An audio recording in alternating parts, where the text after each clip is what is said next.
What's the matter? Scared of a little lightning? I'm not overly fond of what follows.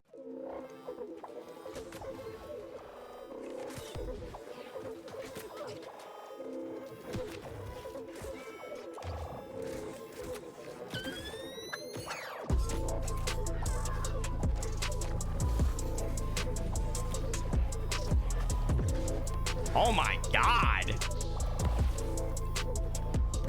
All right. How many combos?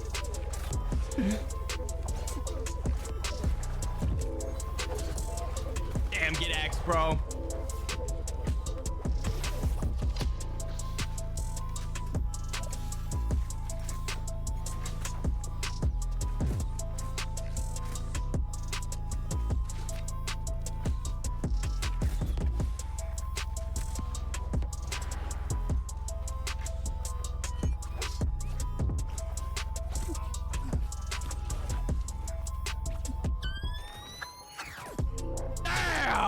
Alrighty, guys, I've got another build video for y'all. This is going to be the Boltcaster Rapier build. So starting off with the helmet, we've got a Gorgon's Tusks helmet with hasted, shuriken heals, and slash conditioning. Now this is going to be a 5-piece shuriken heals build. Having that 1 piece of hasted is very important to give us another bonus of haste. Now, this perk does not add to the haste cap. That 10% is by itself. So that's what really makes this perk really nice. And also reduces the potency of incoming dot effects by 7%. And then our artifact of choice for the armor, rockin' featherweight. This artifact is really nice for having really good mitigation, especially since we're in light equip load. We need as much mitigation as possible, especially if we want to win those fights that are 1v3, 1v4, you know, 1v5 if we're lucky,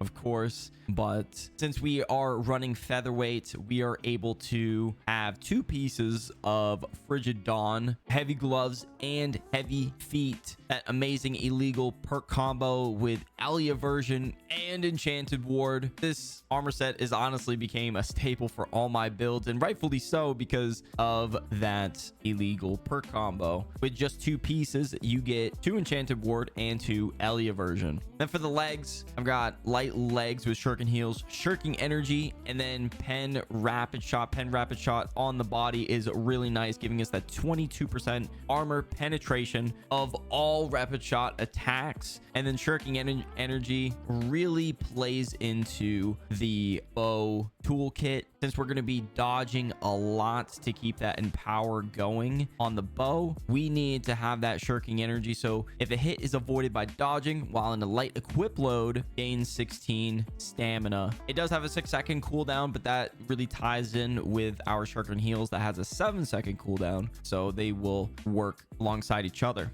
Then yes, they got another piece, Frigid Dawn, 5-piece shuriken heals, guys. This is really nice setup for having a lot of mitigation to have that survivability, as well as keeping us in that light equip load to keep our damage up. And now the infamous Boltcaster artifact. Guys, I've been having a blast rocking this artifact. I've actually been really liking bow, and this is my first bow build, and probably first of many, because I'm going to be checking out another bow, so stay tuned for that.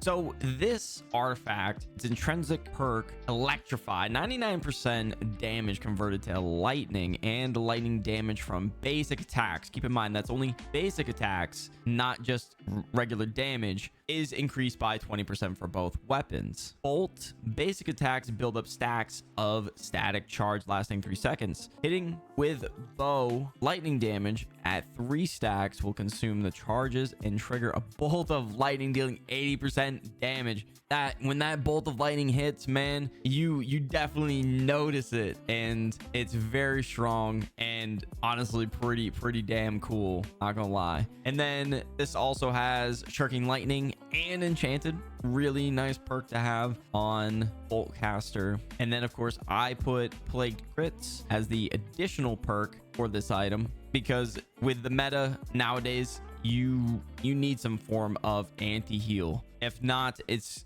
a bit of a struggle, to say the least. A lot of people are running with a pocket healer, or even have just a lot of healing. Those void blade users that have a lot of life steal want to be able to combat that as much as possible. And then for our rapier weapon, I'm rocking the officer's ceremony. Now this named item is pretty easily attainable. It drops from the PvP track, so you do have to worry about RNG, of course. But if you've been playing for some time now, you probably have this item stored away in your storage. This is a really good rapier, just from the standpoint it comes with pen, backstab, and vicious.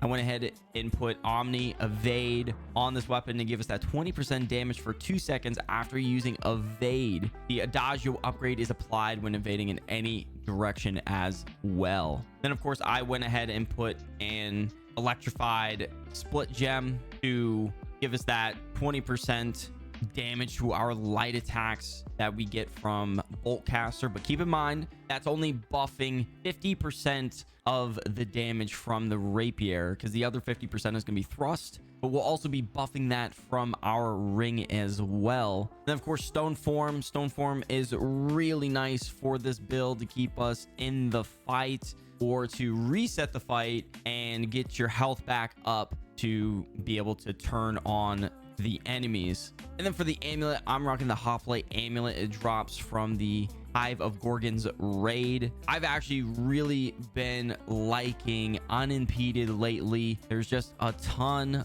of slows being applied in the current meta, and especially being in light equip load, we are more susceptible to CCs and slows. So you're constantly being staggered. So to be able to move as freely as possible and keep that movement up is the difference between life and death, especially when fighting outnumbered. And this one has flame protection. You could go with slash protection or even thrust. Both of those options are really good as well. And then for the ring, I've got leeching and that lightning damage I was mentioning, and hardy, of course, gotta have it. They increase our max stamina by 10%, and this leeching to give us that extra incoming healing. Lastly, we've got a Gorgon's earring with healthy toast, healing heart, regenerating healing heart to give us that burst heal when we use our heart rune. Now we'll be doing a lot of damage, so we'll be getting our heart rune back pretty often, and it heals us for 10% of our max health. As far as our resistances go, I've got 12.5% slash resist, 7.5 strike, 7.5 thrust, 12.5 standard damage, that is your bleed resist, and 8.5 across the board for elemental damages, as well as 23.9% for fire damage resist. There's a ton of fire staffs you will be fighting against, so to have as much fire resistance I think is very important. And then of course I'm rocking 3 electrified elemental ward rune glasses on the body to give us that bonus of 6% lightning damage for our attacks. Now keep in mind, this is 6% empower. Rune glass damage is not base damage, it adds to the empower cap, just a heads up. But it's also very important to have our empower as high as possible, because you're also going to be dealing with people applying weaken to you. So to be either at empower cap or just a little bit over is really nice.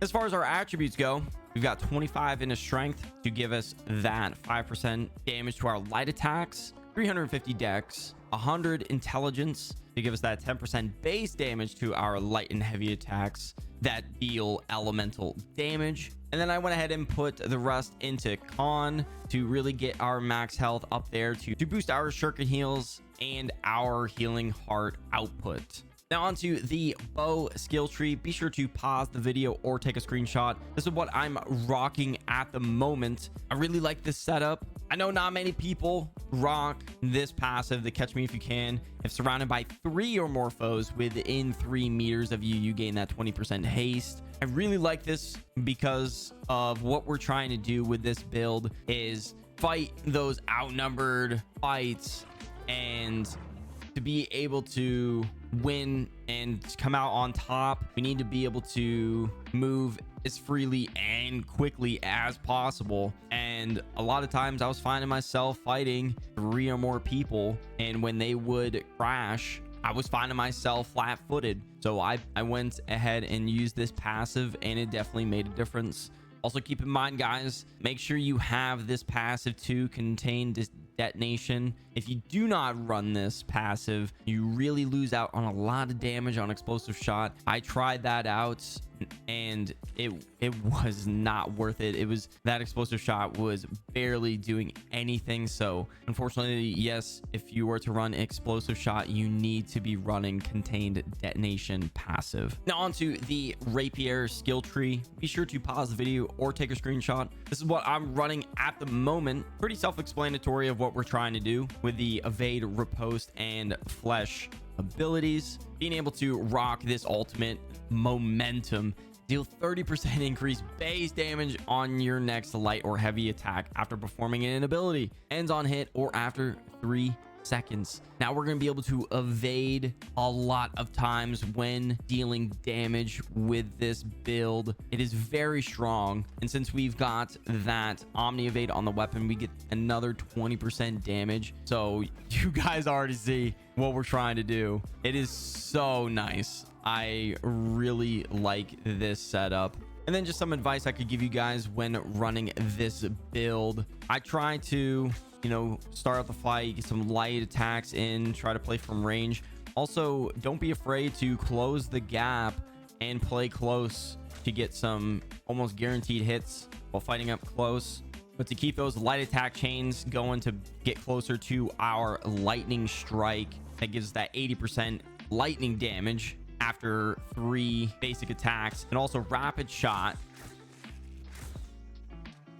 adds to those stacks as well. Once you've gotten a couple rapid shots in, I will hit them with the evade shot into an explosive arrow as a good execute ability. But if they are low and, you know, no, I'm not the best bow player, never claimed to be, I start, you know, missing my shots or whatever, just flesh, close the gap, evade, and get those light attacks in. And if they have their back turned, you also have pen backstab, so those attacks are gonna be penetrating armor by 27%, and you'll just be able to evade and secure the kill. And then another thing, if you're being pressed by aggressive melee players as well, just keep your distance, and if they go for that, you know, shield charge, or like look like they're about to do like a leaping strike,